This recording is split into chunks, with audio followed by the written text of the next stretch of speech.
Hello Khulna university. Voice surprise, আমাকে এটা নিয়ে কিছু বলতে বলা হয়েছে। ভয়েস সারপ্রাইজের যদি বাংলা করি মানে কি, আওয়াজ উঠা বা উড়া, তাই তো? খুব পপুলার একটা ডায়লগ ছিল, আওয়াজ উঠা।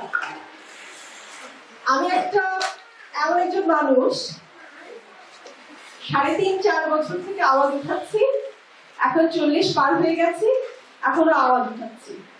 কিভাবে সে কথাটা বলতে চাই। আমার বয়স তখন ৩.৫ বা ৪। আমার পাশের বাসায় দুটো আপু, একজন ক্লাস 3-তে পড়েন, একজন মেবি 4 অথবা 5। তো ওনারা প্রাইভেট টিউটরের কাছে পড়েন, যে প্রাইভেট টিউটরের কাছে পড়েন বেশ ভালো পড়ান। আমার বয়স কিন্তু ৩.৫-৪। তো আমি আমার বাবা মাকে বললাম এই প্রাইভেট টিউটরের কাছে আমিও পড়তে চাই। আব্বু আম্মা আকাশ থেকে পড়লো যে মেয়ে স্কুলে ভর্তি হয় নাই, সে মেয়ে গেল প্রাইভেট টিউটরের কাছে পড়বে। আর এমনিতেও আমার বাবা আমার পড়াশোনার ব্যাপারে খুব বেশি যে চিন্তা করতেন বা মেয়েকে খুব বেশি পড়াশোনা করাবেন বা অনেক কিছু, এত কোনো টেনশন ছিল না পড়াশোনা নিয়ে। তা আমি নিজে থেকে বললাম আমি ওই প্রাইভেট টিউটরের কাছে পড়বো। ভালো কথা, বলে ঠিক আছে পড়ো, ওদের সাথে গিয়ে পড়ো। আপুদের সাথে গিয়ে পড়া শুরু করলাম। তো আপুরা টিউটর বদল করলেন, কিন্তু আমি ওই টিউটরের কাছেই পড়বো। ৪.৫ বছর বয়স যখন আমার, তখন আমি মোটামুটি সবকিছু পারি, লিখতে পারি, পড়তেও পারি, বাংলা লিখতে পারি। তো আমাকে স্কুলে নিয়ে গেল আম্মু, যে এই মেয়ে তো পারে, ঠিক আছে স্কুলে দিয়ে দিই। স্কুল থেকে নেওয়া হলো না আমাকে, যে এত অল্প বয়সে স্কুলে নেওয়া হবে না। আমি কান্নাকাটি শুরু করলাম, কারণ আমি স্কুলে পড়তে চাই। যাই হোক, পরের বার যখন আমার বয়স ৫.৫, তখন অ্যাডমিশন টেস্টের জন্য আমি ডাক পেলাম, এবং আমাকে যাই জিজ্ঞেস করে তাই আমি বাড়তে আমাকে বললো যে তোমার নাম লেখো। আমি নিজের নাম লিখলাম, বাবার নাম লিখলাম, ঠিকানা লিখলাম, সবকিছু লিখে দিলাম। এবং তখন আমার বয়স ৫.৫, যেখানে অন্যান্য বাচ্চা কাচ্চারা ক খ লিখতে পারে বা এবিসিডি লেখা শিখছে তারা। তো আমাকে সরাসরি ক্লাস 1-এ ভর্তি করে নেওয়া হলো। ফলাফল ২ রকম হলো। এখনো যে আমার ক্লাসে যারা আছে তাদের সবার চেয়ে বয়সে ছোট, ক্লাস 1-এ সবাই একদম যার কম বয়স সেও ৬, ৬.৫ বা ৭। তাহলে সবাই তো প্লে গ্রুপ নার্সারি পড়ে তারপর ক্লাস 1-এ উঠছে। আমি ৫.৫ বছরেই 1। সুবিধা হলো আমার পড়াশোনা অনেক, আমি ১৫.৫ বছর বয়সে এসএসসি পাস করে ফেলি। এটা একটা সুবিধা হলো। অসুবিধা হলো আমার ক্লাসমেটরা এমন অনেক কিছু বলে যেটা আমি বুঝি না। সবাই তো আমার সিনিয়র, ৬ মাসের হলেও সিনিয়র। তো এইভাবে আমার ক্লাসের সবচেয়ে জুনিয়র মেয়ে হিসেবে আমি ক্লাস 8 পর্যন্ত একটা স্কুলে ছিলাম। পরবর্তীতে আমার স্কুল চেঞ্জ হয়। স্কুল চেঞ্জ হয়ে আমি একটা ক্যান্টনমেন্ট বোর্ড স্কুলে ভর্তি হই। স্বায়ত্তশাসিত ছিল সেই প্রতিষ্ঠান। আর্মিদেরও ছিল, কিছু পাবলিক, মানে বাইরে থেকে পাবলিকের কিছু বাচ্চা কাছে ওখানে অ্যাডমিশন দিয়ে চান্স পেত। তো আমি ওই স্কুলে চান্স পেয়েছি। ওই স্কুলে যখন ভর্তি হই, আমার বাবা মা কোনোদিনই আমাকে পড়াশোনার জন্য কখনোই কিছু বলেনি। তাদের কাছে আসলে পড়তে হবে, অনেক কিছু বড় হতে হবে, এইটা খুব বেশি একটা কনসার্নের বিষয় ছিল না। বাচ্চা কাচ্চা স্বাস্থ্য ভালো আছে, ঠিকঠাক মতো খাওয়া দাওয়া করছে, খেলছে, এতেই তারা খুশি। আমার বাবা জীবনে প্রথম একটা কথা বললেন, দেখো মা, এই স্কুল তো অনেক ভালো স্কুল, এবং এই স্কুলে আমার কলেজের বাচ্চারাও পড়ে, কাজে আমার মান সম্মানটা যেন থাকে। আমি ওই একটা লাইনে এত ঘাবড়ে গেলাম বা এত টেনশন পড়ে গেলাম, আমার মনে হলো আমার ওই ছোট্ট জীবনের সবচেয়ে বড় চ্যালেঞ্জ ছিল সেটা। এর আগে আমি কোনোদিন আমার ক্লাসের রেজাল্ট আমি কখনোই 10-এর মধ্যে আমার কখনো স্থান থাকতো না। 19, 20, 13 এরকম রোল হতো আমার। আমি কখনো এটা নিয়ে কখনো চিন্তাও করিনি যে আমাকে ফার্স্ট হতে হবে বা সেকেন্ড হতে হবে। কিন্তু সেই দিন আমার মনে হলো যে আমার কাঁধে বিশাল একটা দায়িত্ব এসে পড়লো।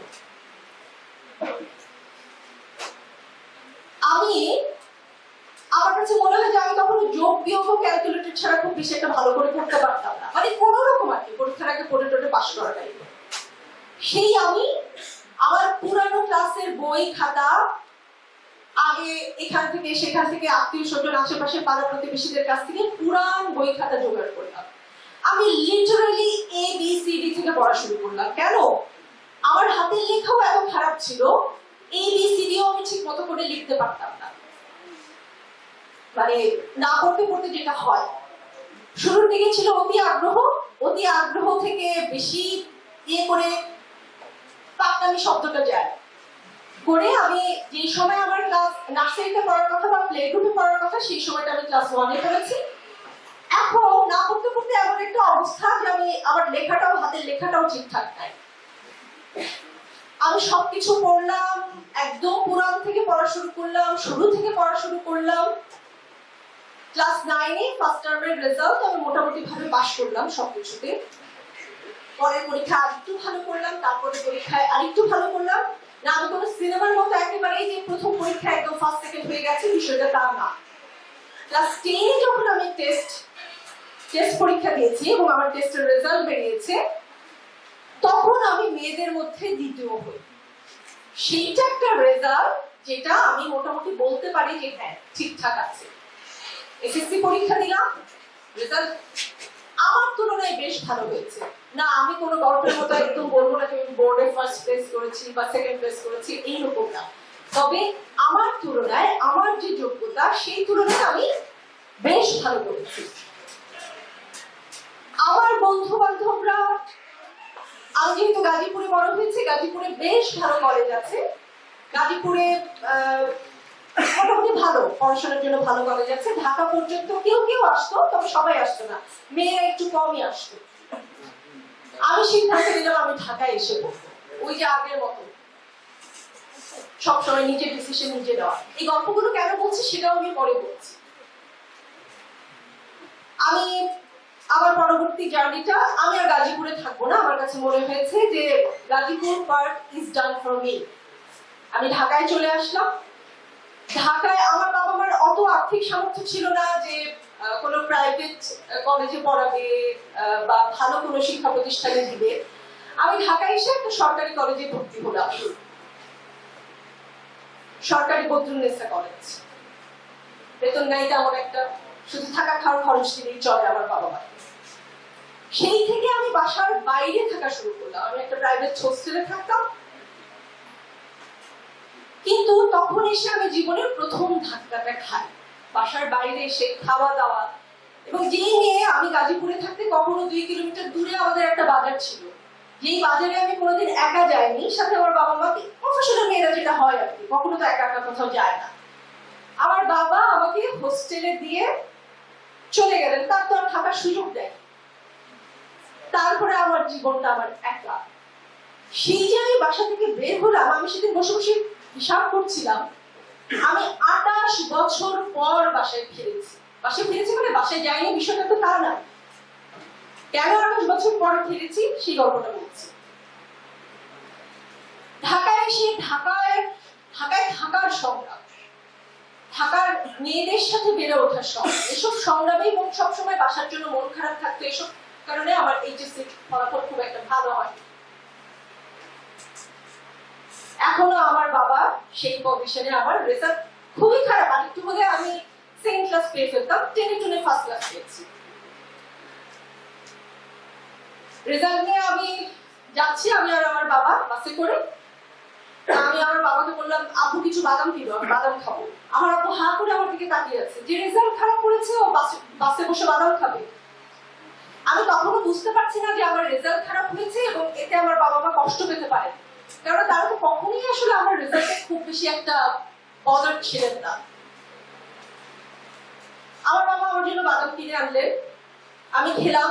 পুরো বাস বসে উনি কোনো কথা বলেননি, এবং উনি এরপরে 3 মাস আমার সঙ্গে কোনো কথা বলেন।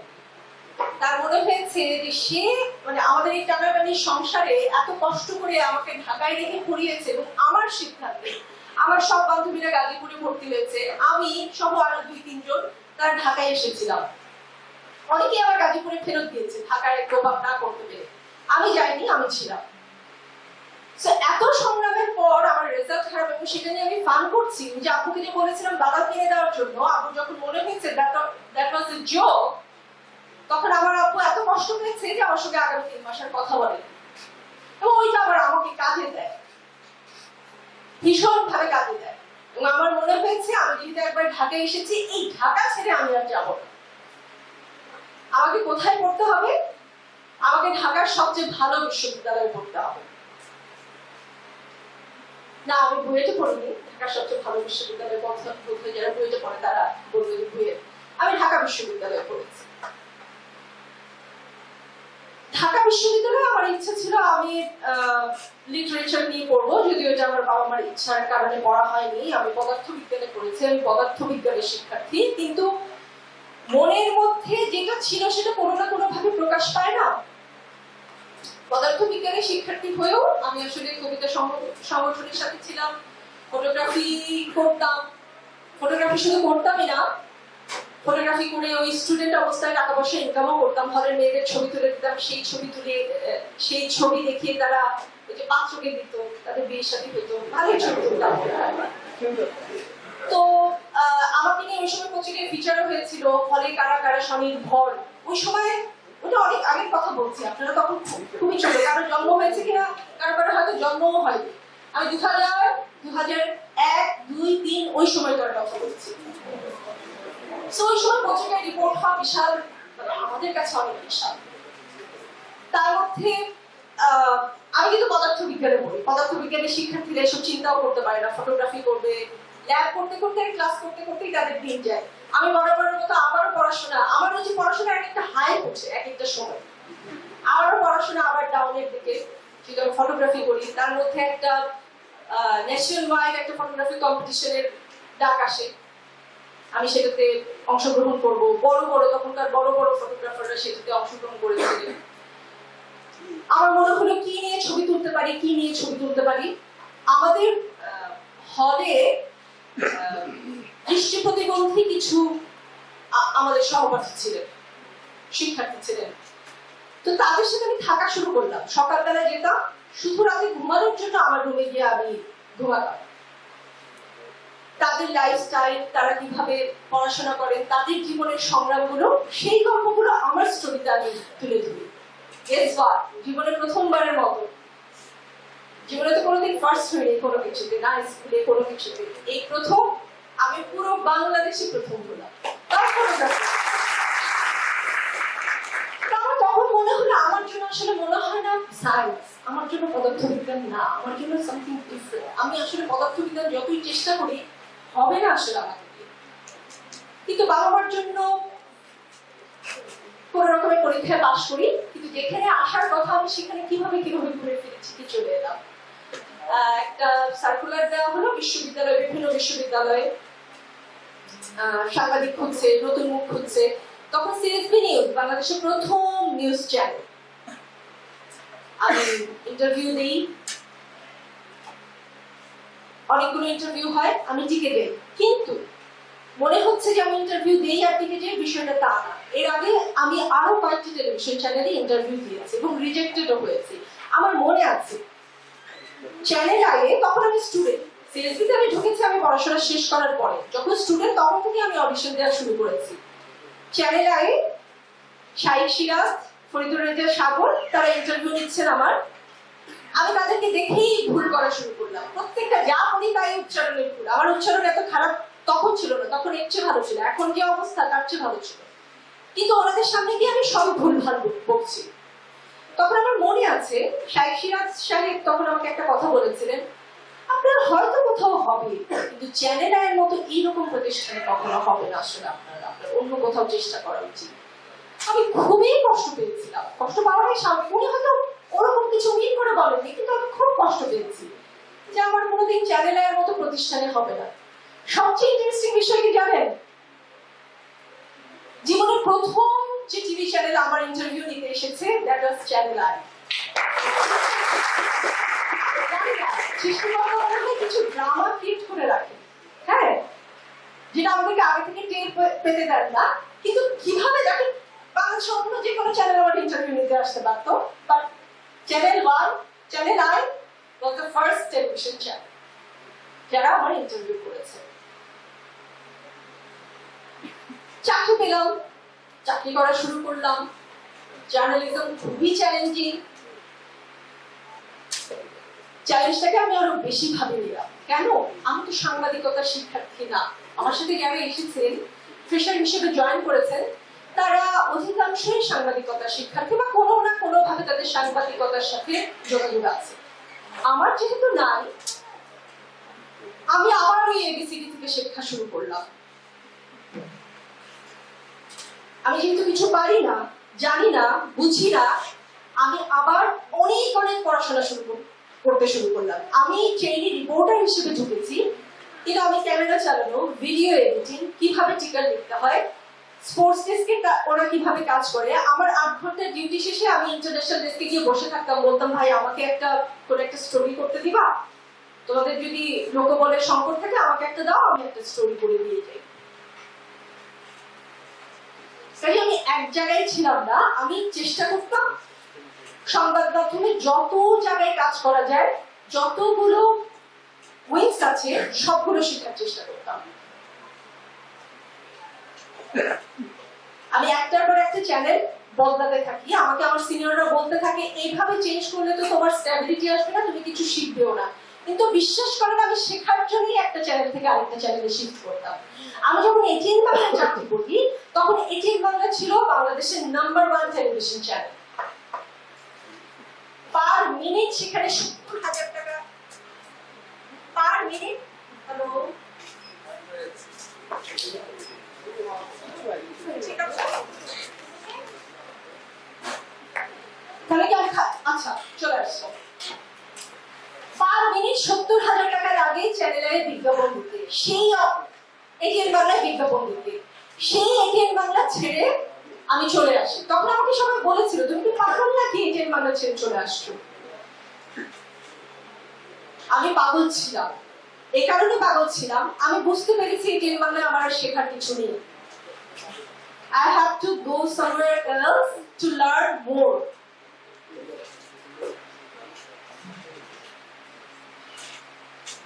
আমি একের পর এক টেলিভিশন চ্যানেল চেঞ্জ করি। বাংলাদেশে যতগুলো টেলিভিশন চ্যানেলের নাম জানেন মোটামুটি সবগুলোতেই কোনো না কোনো ফর্মে আমি কাজ করেছি, কোথাও পার্ট টাইম, কোথাও ফুল টাইম।